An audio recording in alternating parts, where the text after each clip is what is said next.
나는 장관직을 물러난 후 딸과 함께 병원에 다녔다. 당초 암을 진단한 동네 병원이 아닌 강남에서 제일 큰 S병원에 가서 CT와 MRI를 찍고 정밀 진단을 받았다. 의사는 유방암이 사기에 접어들었다고 했다. 지난해 검사 받을 때 몰랐는데 이렇게 빨리 악화되었다는 것이 믿어지지 않았다. 오늘 들려드릴 작품은 강만수 작가님의 단편소설 애비는 어이하라고입니다. 이 작품은 강만수 소설집 최우진술에 수록된 작품입니다. 작가님을 소개합니다. 기획재정부 장관으로 일했으며 2022년 한국소설의 단편 동백꽃으로 등단했습니다. 단편 쪽세미애가 세종로 블루스, 환란전야, 애비는 어이하라고, 중편 최우진술을 발표했습니다. 소설집 최우진술을 출간했고요. 한국소설가협회 2024 신예 작가로 선정되었습니다. 이제 작품 속으로 들어가 보겠습니다. 편안하고 행복한 시간 되십시오.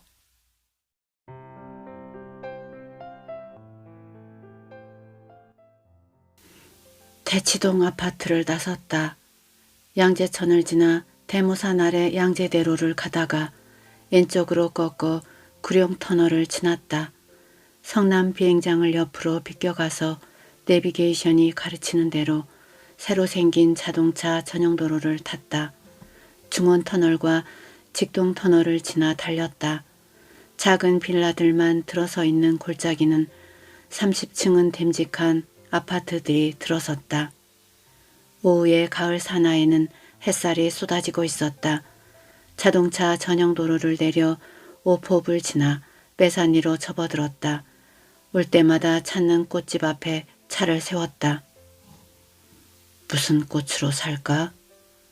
아내에게 물었다. 하얀 국화 한 다발 사요. 나는 차에서 내려 꽃집으로 갔다. 지난 추석 때 오셨는데 또 오셨네요. 아주머니는 나를 보고 인사를 했다. 하얀 국화 10송이에 안개꽃을 섞어주세요. 웃음으로 대답하고 주문을 했다. 아주머니는 기름봉지에 물을 넣고 잘 쌌으니 2주일은 갈 것이라고 하며 금방 국화꽃 다발을 만들었다. 차에 올라 좁은 도로를 타고 가다 한남공원묘원으로 들어갔다. 매산 저수지 언덕을 지나 주차장에 차를 세웠다. 차에서 내리니 발 아래 저수지에서 시원한 바람이 불어왔다. 공원묘원으로 들어가는 길녘에는 코스모스가 많이 피어 있었다. 묘지들이 가로세로 줄지어 들어선 산기슭 가운데 일자로 뻗은 산길을 올라갔다. 저 아래 저수지를 둘러서 산기슭의 잔잔한 물결처럼 퍼져있는 묘지와 비석들은 원형극장에 둘러앉은 관객들 같았다. 그들의 무대에서 이 세상과 다른 그들의 교향곡이 장엄하게 울리는 것 같았다. 산 중턱 딸의 묘소에 올라 국화 다발을 상석에 놓았다. 딸아, 엄마 아빠 왔다. 내 딸이 세상에 왔던 날은 한방눈이 많이 내리던 날이었다.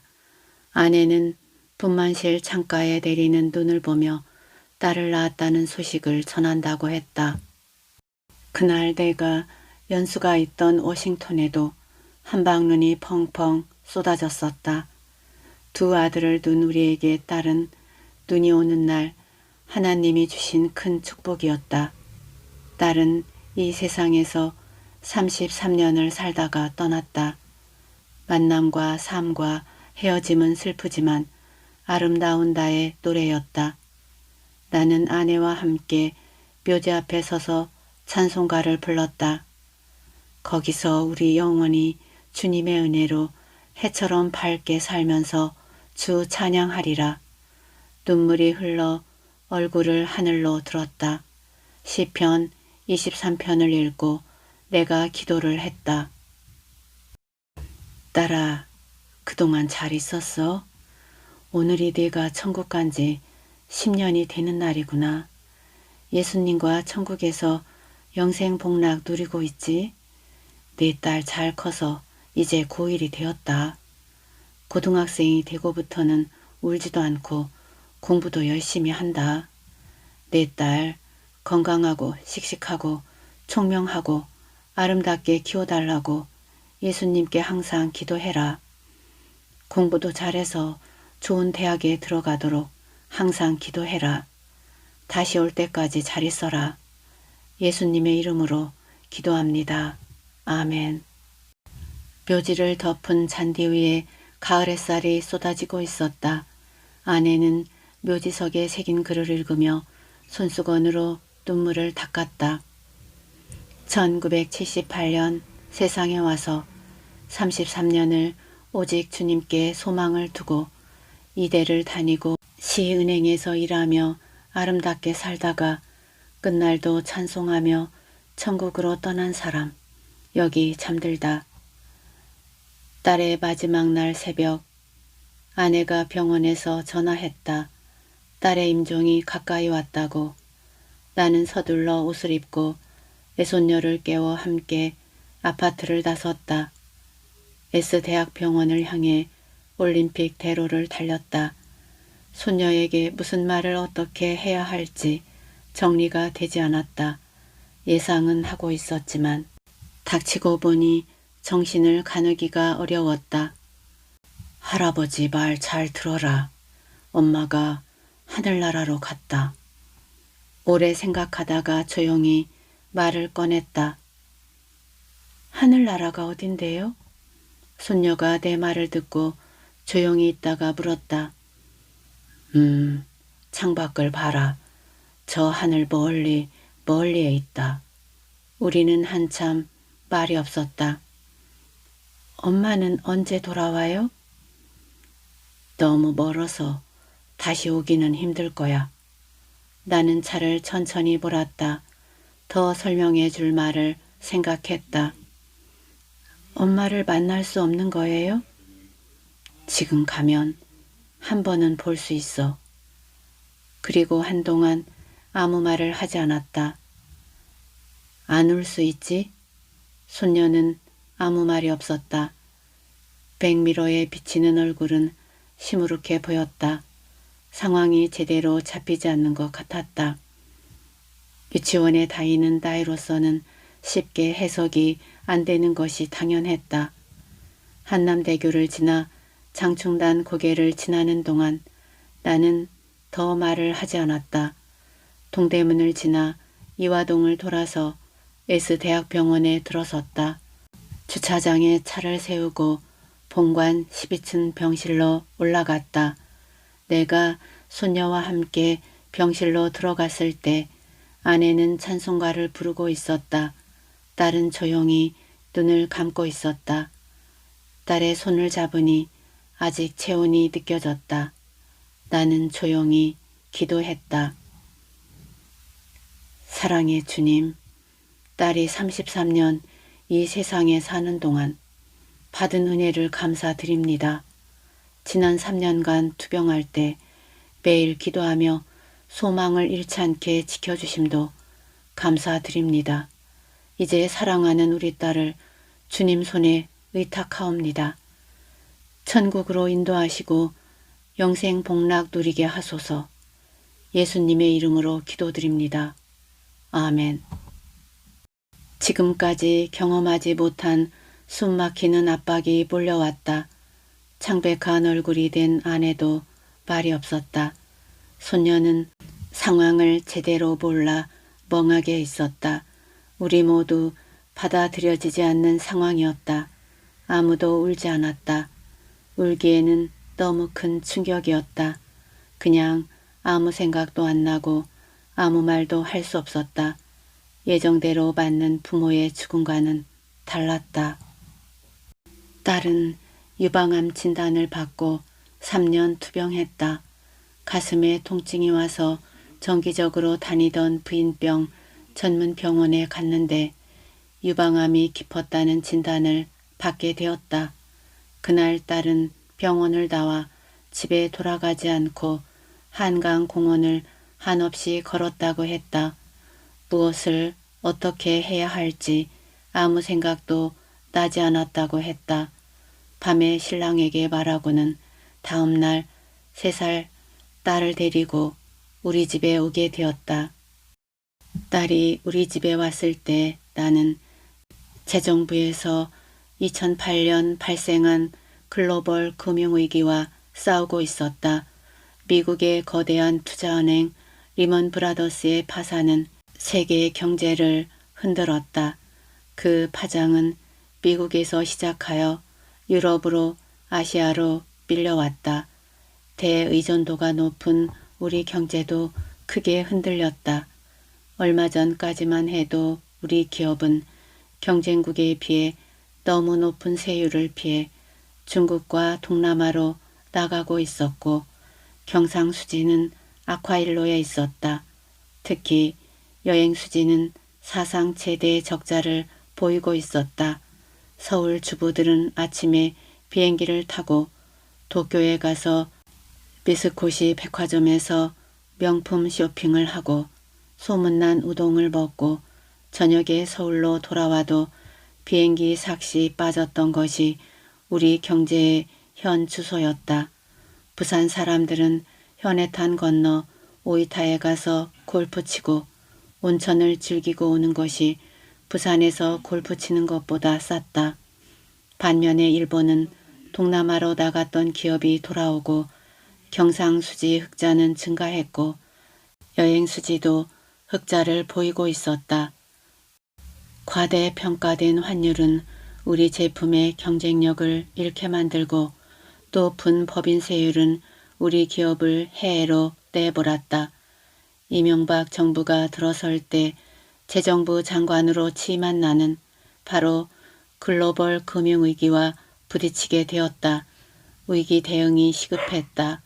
먼저 대경쟁력 회복을 위해 환율을 올리고 세금을 경쟁국 수준으로 내리는 정책부터 추진했다. 환율은 1달러당 800원에서 1200원대로 올리고 세율은 법인세율 25%를 20%로 내리는 것이었다.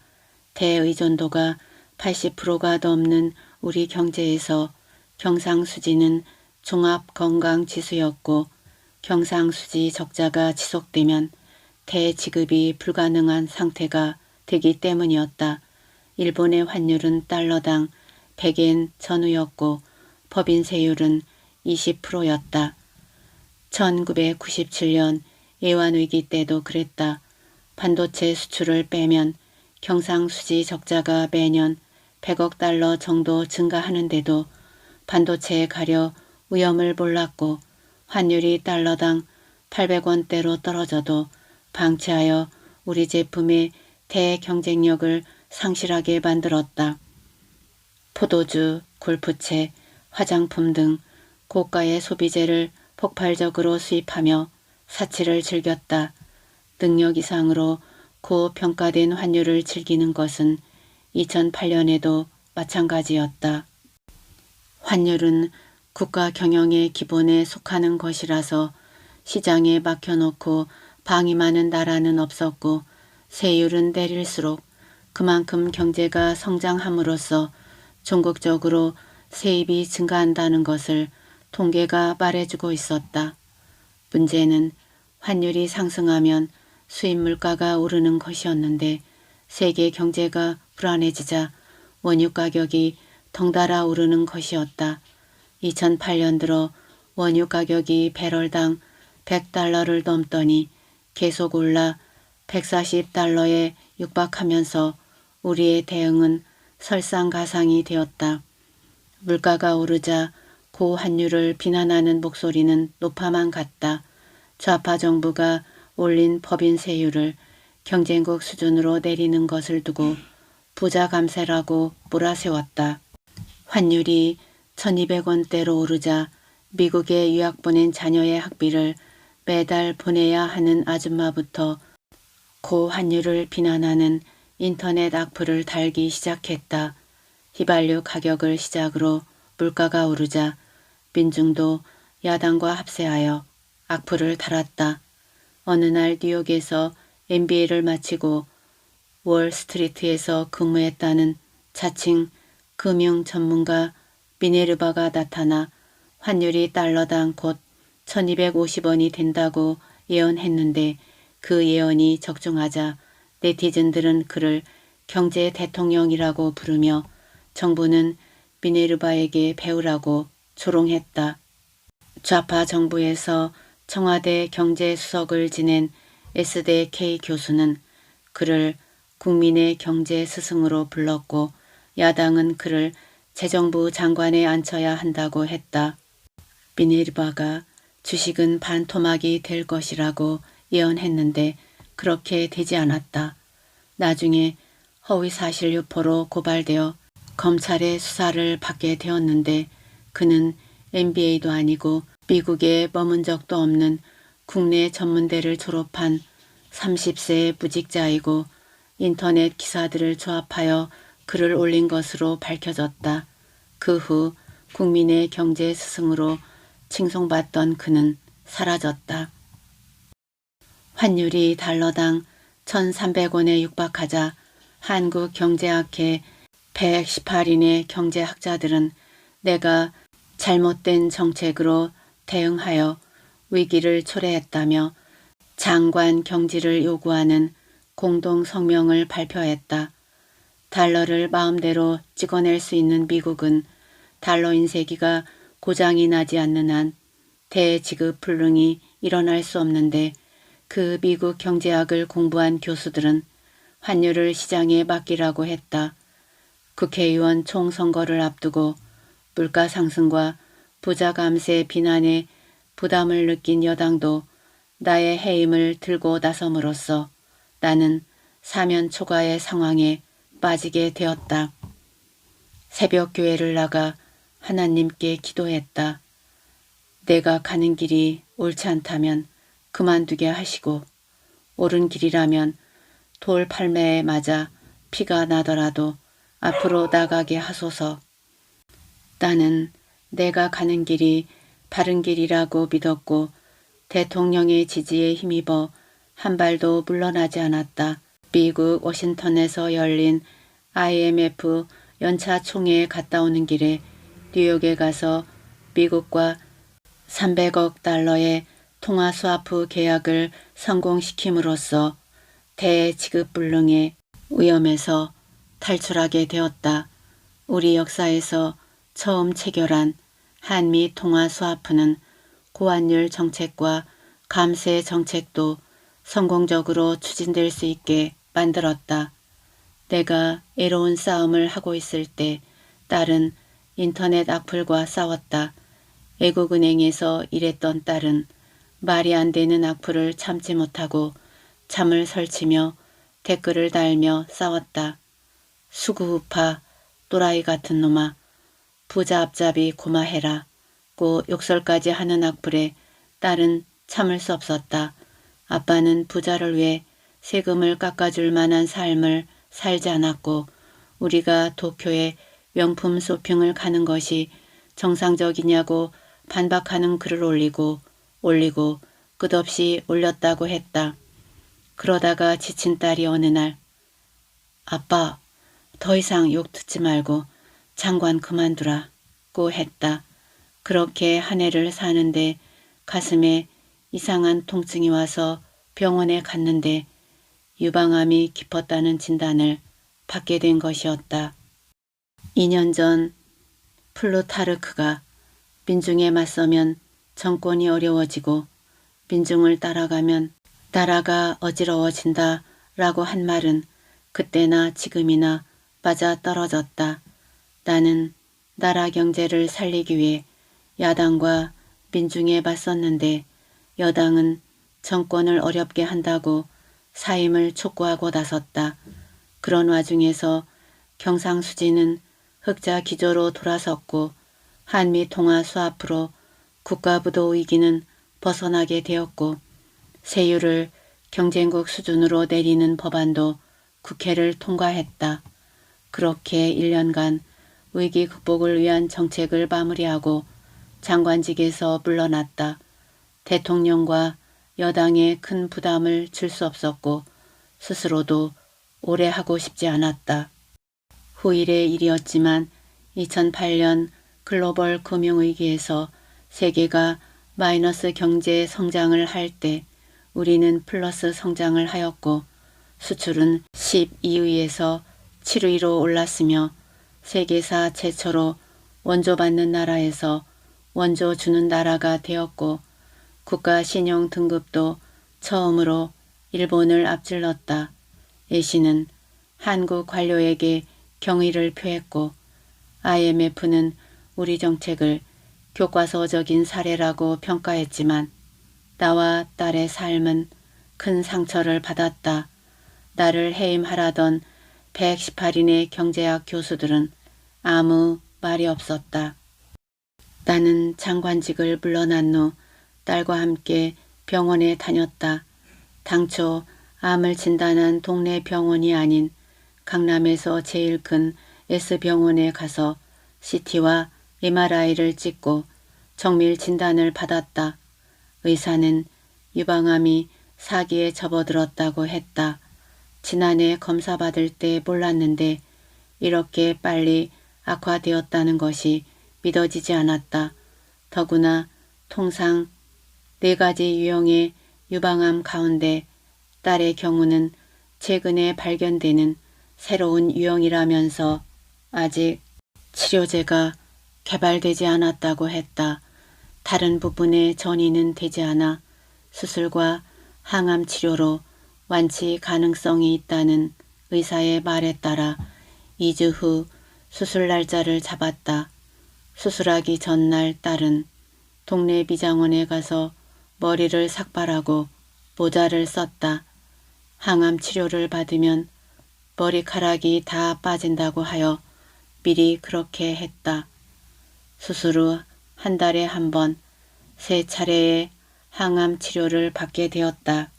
주말에 아내와 딸과 손녀를 데리고 서울 근교 가평 유명산 휴양림에 가서 자연치료에도 힘썼다. 성경을 암송하고 찬송하며 숲길을 걸었다. 그렇게 6개월여에 걸친 수술과 항암 치료가 성공적으로 끝났다는 담당 의사의 판정을 받았다. 우리는 기쁜 마음으로 아들과 딸 가족 모두 함께 부산으로 여행을 갔다. 해운대 제2호텔에 머물며 동백섬에서 동백꽃을 보고 백사장에서 사진을 찍으며 겨울바다를 즐겼다. 자갈치 시장 명물 횟집에서 온 가족이 회를 먹었다. 그렇게 돌아온 일상은 그의 봄을 넘기지 못했다. 딸이 그의 아파트로 돌아간 다음 달에 수술한 부위가 다시 아프다고 하여 병원에 갔는데 담당 의사는 몇 가지 검사를 한 후 완치되었다며 의사의 말을 믿으라고 했다. 개운치 않은 마음이었지만 의사의 말을 믿고 집으로 돌아왔다. 계속 그 부위가 더 아프고 겨드랑이까지 아프게 되어 다시 병원을 찾아가 검사를 받았다. 의사는 얼굴색이 변하더니 재발한 것 같다고 했다.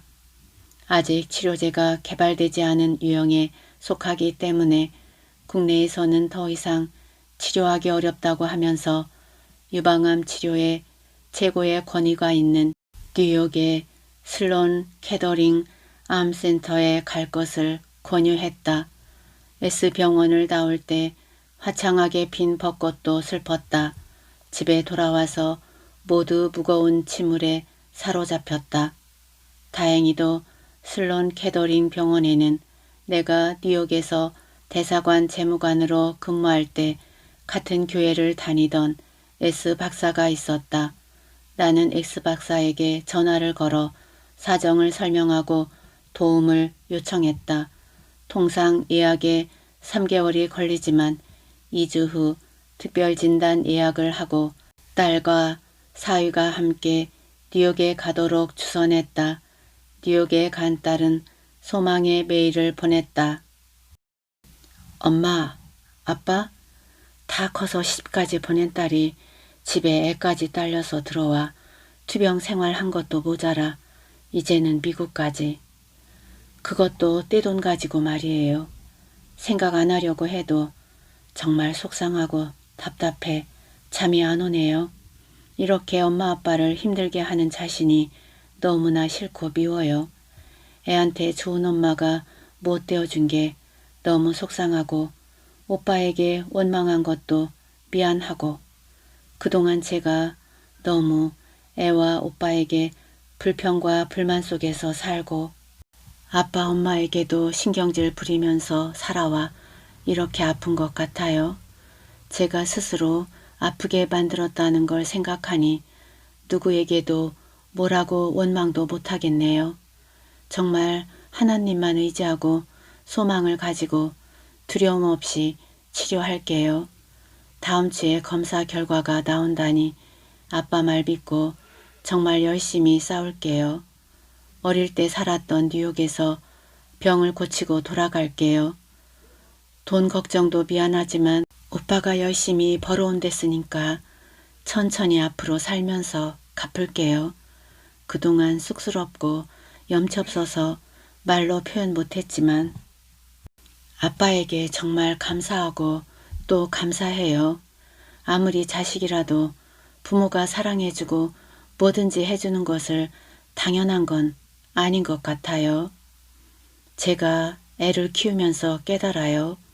제가 아무리 잘해줘도 신경질 부리고 고마워하지 않으면 애라도 섭섭하거든요. 아빠가 자랑스러운 장관이 되어 정말 감사합니다. 아빠를 위해 밤새 악플과 싸운 일이 좋았어요. 아빠한테 받은 만큼 건강하게 돌아와 갚아 나갈게요. 꼭 이제 저도 울지 않을게요. 모든 길을 하나님께서 아빠를 통해서 준비해 주시고 있음을 믿고 의심치 않고 잘하고 병 나아올게요. 뉴욕에서 사랑하는 딸. 뉴욕에서 보낸 메일을 받은 지 한 주가 지나 딸은 검사 결과에 절망하는 메일을 보내왔다. 거기서도 희귀한 유형이라 독일 비제약사의 테스트 드럭 임상시험용 약품에 의한 실험에 참여하는 방법밖에 없다는 것이었다. S 박사는 S 대학병원도 비제약사의 테스트 드럭 실험에 참여하고 있으니 뉴욕에서 따로 떨어져 치료하느니 서울에서 가족과 함께 치료할 것을 권했다고 했다. 뉴욕에서 실망하고 귀국한 딸은 S대학병원 유방암센터에 가서 처음부터 새로 진단 절차를 밟고 치료에 들어갔다.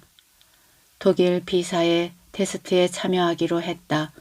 담당 의사는 완치 여부를 알 수 없으나 희망을 잃지 말고 함께 노력해 보자고 했다. 딸은 테스트 드럭을 먹으며 통원 치료를 하게 되었다. 나는 한 달에 한 번 아내와 함께 딸을 데리고 내가 운전하여 S대학병원에 갔고 딸은 갈 때마다 피를 뽑고 주사를 맞는 고통을 한 번도 불평 없이 참았다. 나는 의사의 권유에 따라 주말마다 홍천 양지바른 산속에 있는 H 힐링센터에 다녔다. 숙소에는 가족이 함께 머물 수 있도록 2개의 침실과 샤워실과 화장실이 딸려 있었다. 나는 아내와 딸과 손녀와 함께 암 환자를 위해 정해진 프로그램에 따라 건강식을 먹고 요가를 하고 뒷산에 편백나무 길을 걸었다. 암 치료에 특효가 있다는 피톤치드를 마시도록 곳곳에 마련된 병상에 앉아 깊은 호흡을 했다. 가을에는 낙엽이 깔린 산책길을 찬송가를 부르며 걸었다. 다음해 봄 식목일에는 대추나무를 심고 3년 뒤에 대추 따러 오자고 약속했다.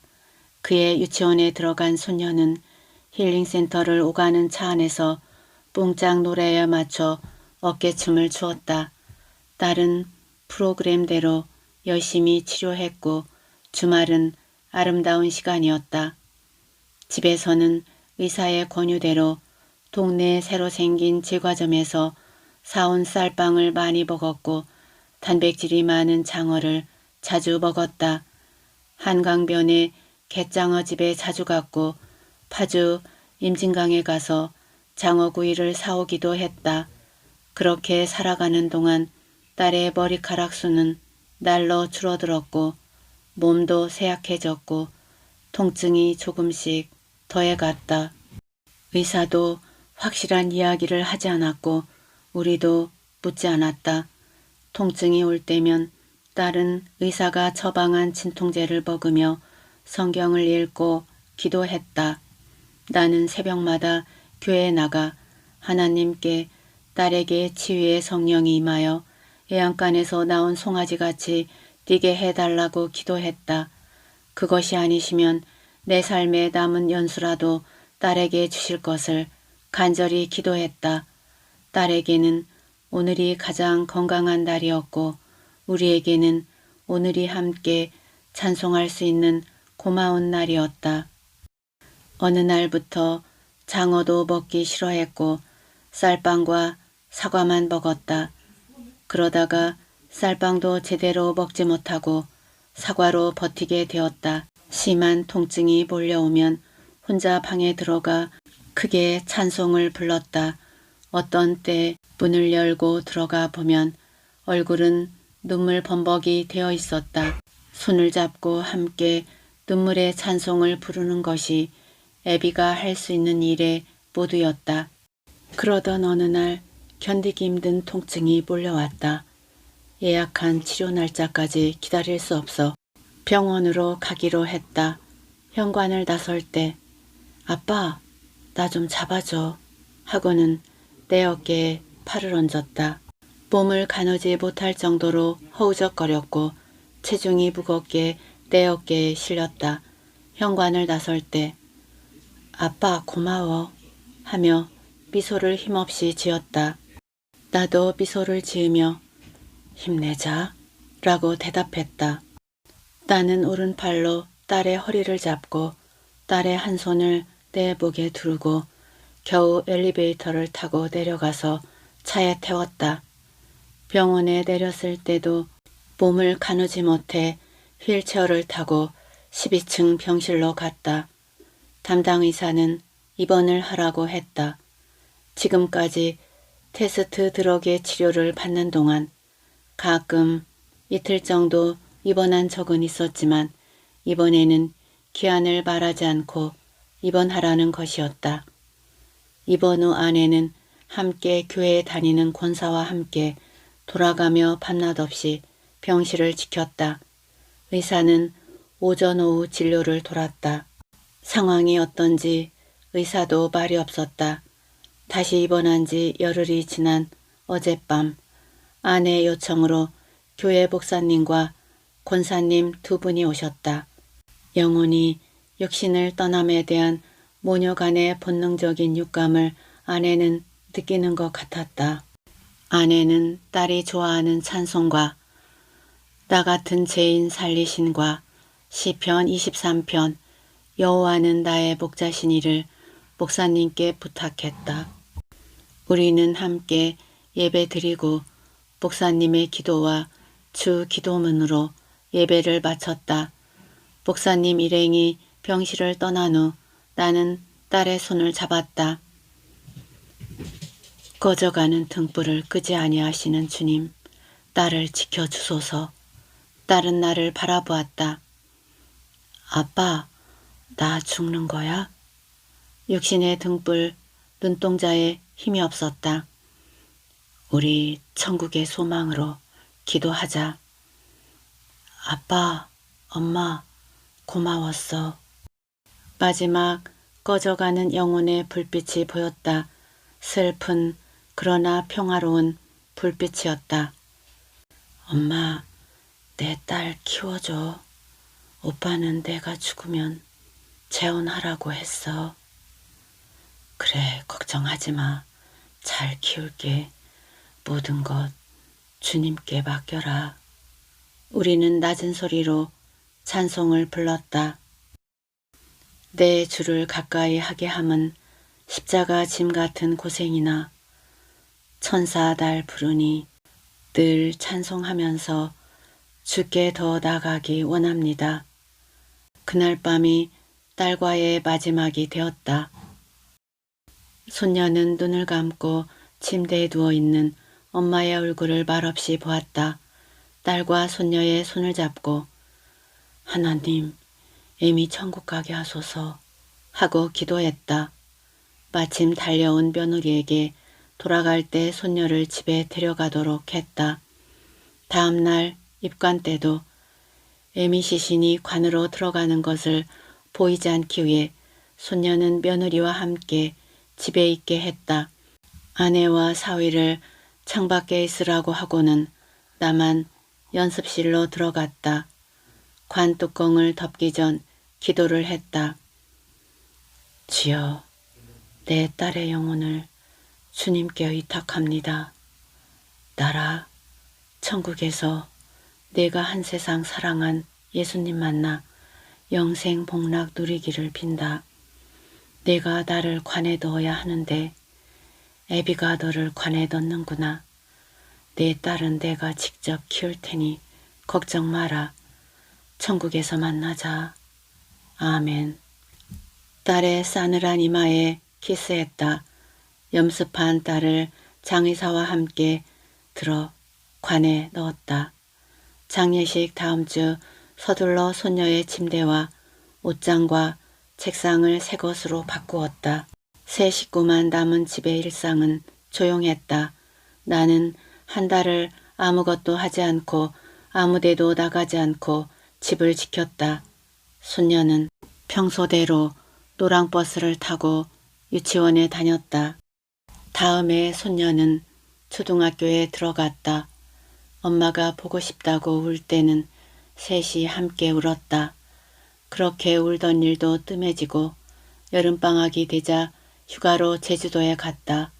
비행기를 타고 가는 동안 구름 위에 펼쳐진 파란 하늘을 계속 보았다. 서귀포에 머무는 동안 소녀는 아무 곳에 가도 흥미가 없어 보였다. 한림 수목원에서 사진을 찍을 때도 손가락으로 V자를 만들었지만 표정은 없었다. 돌아오는 비행기에서도 손녀는 창밖에 펼쳐진 구름 위의 하늘만 보고 있었다. 하늘나라 어딘가에 있을 엄마를 찾는 것 같았다. 누구도 아무 말 하지 않았다. 칠순을 맞아 동유럽 여행을 아내와 함께 갈 때 여름방학을 맞은 손녀도 함께 데려갔다. 서울에서 비엔나로 가는 비행기에서 손녀는 계속 하늘만 바라보았다. 프라하 성의 성당에 갔을 때 황홀한 스테인 글라스 의 천장에서 엄마가 부르는 소리가 들렸다고 했다. 그날 밤 호텔에서도 자꾸 엄마 소리가 들린다면서 잠들지 못했다. 돌아오는 비행기에서도 계속 창문 너머 하늘을 보았다. 나는 그 하늘에 엄마가 없다는 말을 할 수 없었다. 어느 해 초등학교 3학년 때인가 아내의 생일을 맞아 두 아들네 식구와 함께 식사를 했는데 그날 밤 손녀는 많이 울었다. 사촌들은 엄마도 아빠도 언니도 동생도 있다는 사실이 마음에 걸린 것 같았다. 한참을 지나도 울음이 끝나지 않아 나는 방에 들어갔다. 손녀는 할머니를 끌어안고 눈물 범벅이 되어 있었다. 셋이 부둥켜 안고 울었다. 손녀에게 하나밖에 없는 애미는 우리에게 세상에 하나뿐인 딸이었다.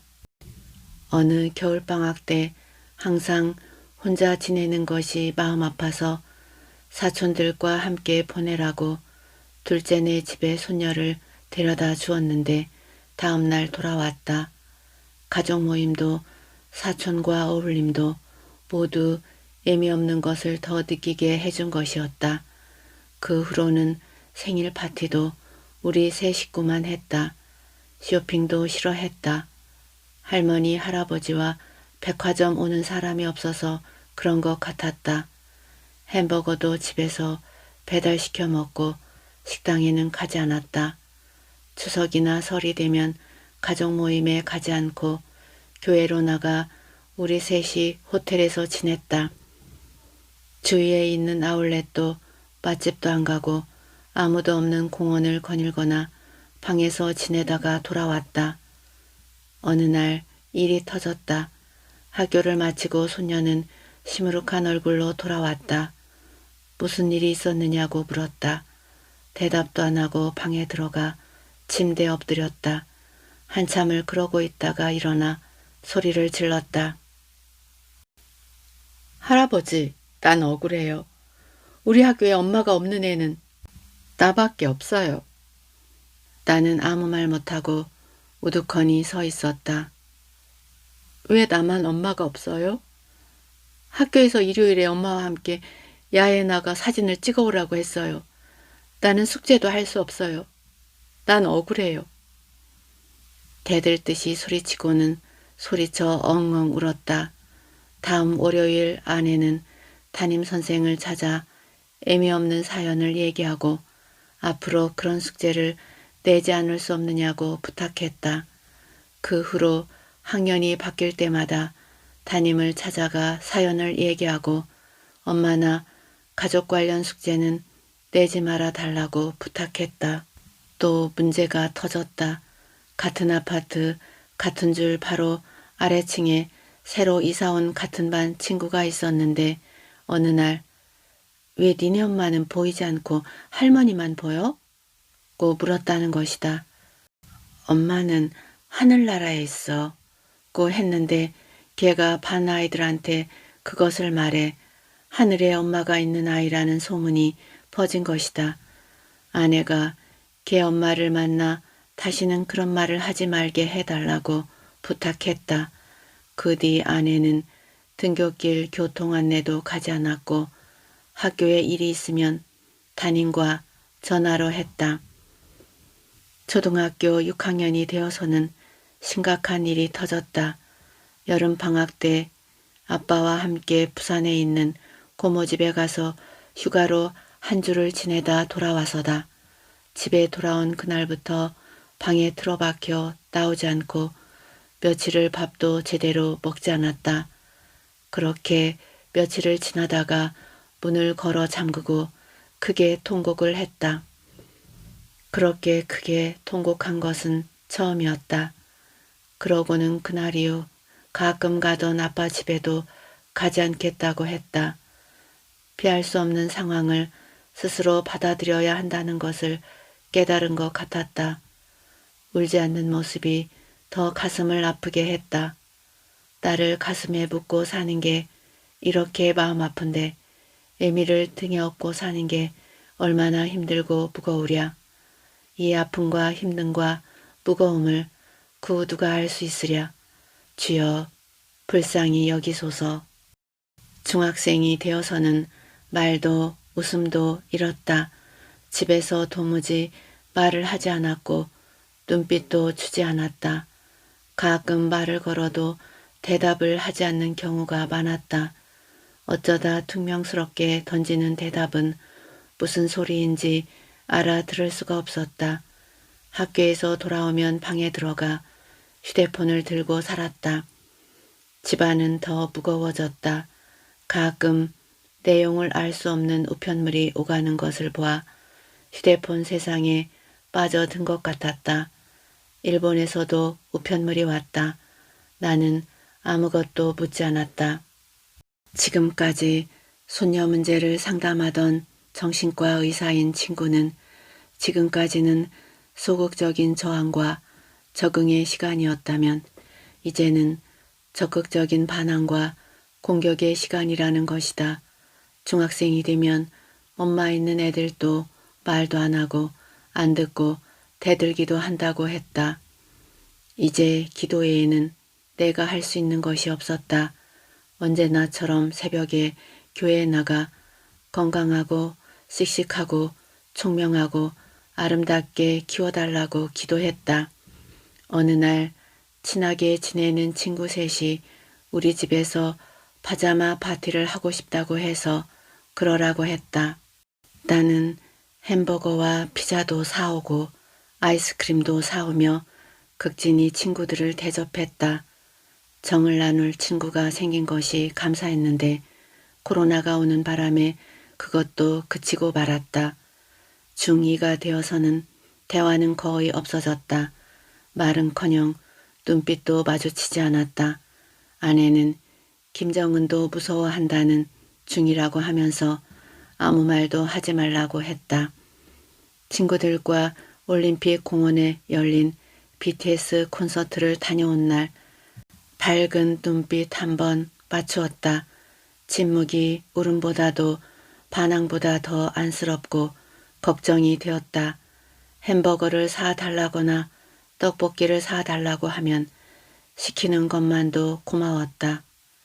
바깥 심부름은 언제나 서열 3의 내 차지였다. 개를 키웠다면 사위가 되어 개 심부름도 해야 하는데 그러지 않는 것만도 기쁘게 생각했다. 그렇게 중학생활을 끝내고 고등학교에 들어갔다.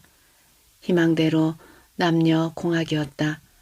작전상 내신에서 남학생을 깔고 갈 수 있어 그런 선택을 했는데 우수한 여학생이 많아 한 문제만 틀려도 2등급이 된다고 했다.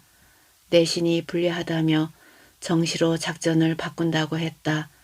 과목별로 1타 강사가 있는 학원에 등록하여 과외 중심으로 공부했다. 수시, 정시, 내신, 수능 등 복잡한 입시 제도의 공교육은 길을 잃은 것 같았다. 담임도 학원에 가는 것을 권했다. 1타 강사가 있는 학원이 많은 대치동에 집이 있어 큰 짐을 덜었다. 학원 못 가는 날에는 인강, 인터넷 강의를 위한 교재를 찾으러 학원에 들렀다.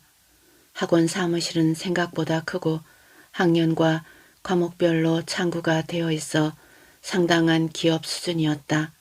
아내는 좋은 대학에 가기 위해서는 엄마의 정보력, 아빠의 무관심, 그리고 할아버지의 경제력이 필요한 것이 지금의 세태라고 했다. 정보를 얻기 위해 아내는 손녀의 친구 엄마들을 부지런히 만났다. 내가 모르는 얘기를 손녀와 주고받았다. 과외비는 지혜비가 되고 있으니 나에게 관심을 끄라고 했다. 어느 날 택배로 베이스 기타가 배달되었다. 손녀가 주문한 것이라고 해서 웬일이냐고 물었더니 아내가 대신 대답했다. 책상머리에 두고 Y대 K-팝 클럽에 들어가 베이스 기타를 칠 것을 생각하며 공부해야 잘 될 것 같아서 그런다고 했다. 그러다가 어느 날 이과에서 문과로 넘어오는 교차 지원 때문에 문과가 불리해졌다고 투덜거리며 당초 목표였던 경영학과를 포기하고 붙는 건 목표로 제일 쉬운 과로 가겠다고 했다. 나는 그저 듣기만 했다. 친구 의사는 지금까지 어려움을 잘 극복하고 있으니 보고만 있으라고 했다. 현재 적극적인 반항이나 엉뚱한 일을 안 하는 것만도 다행으로 생각하라고 했다. 눈물이 없는 것은 스스로 극복하려는 의지의 표현이라고 했다. 대학에 들어갈 때까지 옛일이나 의미를 생각나게 하는 말과 일은 피하라고 했다. 묘소 참배도 대학생이 된 후 스스로 찾을 때까지 기다리라고 했다. 잔디에서 일어나 바지를 털었다. 아내와 함께 딸에게 작별 인사를 했다. 애비 간다. 천국에서 예수님과 영생 복락을 누려라. 내 딸 건강하고 씩씩하고 총명하고 아름답게 키워주실 것을 예수님께 기도하고 좋은 대학에 들어가도록 항상 기도해라. 대학생이 되면 내 딸 함께 올게. 잘했거라. 매산 저수지에 앞산 그늘이 내리고 있었다. 시가 된 10년의 아픔과 눈물을 무덤에 붓고 산길을 내려왔다. 애비는 어이하라고. 지난밤 가을비에 우수수 낙엽지고 너와 함께 걷던 길 애비 홀로 걷는데 산마루 초승달 뜨고 가을바람 소설하구나.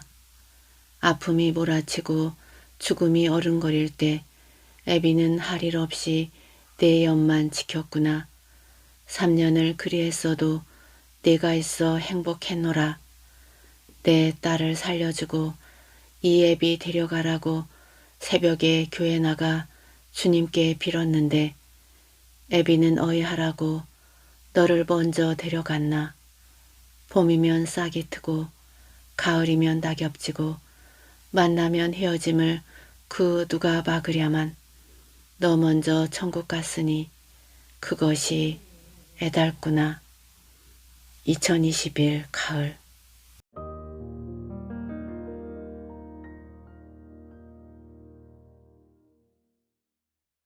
작품 잘 감상하셨는지요? 2008년 원유 가격이 오르고 고환율에 비명을 지르던 때와 지금은 많이 닮아 있습니다.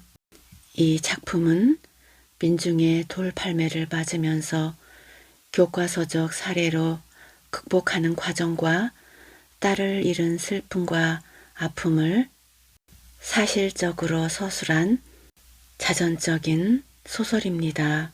인터넷 악플과 싸우던 딸은 유방암 진단을 받고 결국 천국에 갑니다. 미국과 300억 달러의 통화 스와프 계약을 성공시켰다는, 그리하여 대지급불능의 위험에서 탈출했다는 대목에서 절로 고개가 숙여집니다. 우리가 느끼는 슬픔의 감정, 그 중에서 가장 농도가 짙고 밀도가 높은 슬픔은 어떤 것일까요? 자식을 잃은 슬픔이라고 생각합니다. 그 깊이는 감히 측량할 수 없을 정도로 까마득하겠죠. 끝까지 함께 해주셔서 고맙습니다. 좋은 작품 써주신 작가님께도 존경하는 마음과 감사한 마음을 전합니다. 다음 작품으로 또 만나요.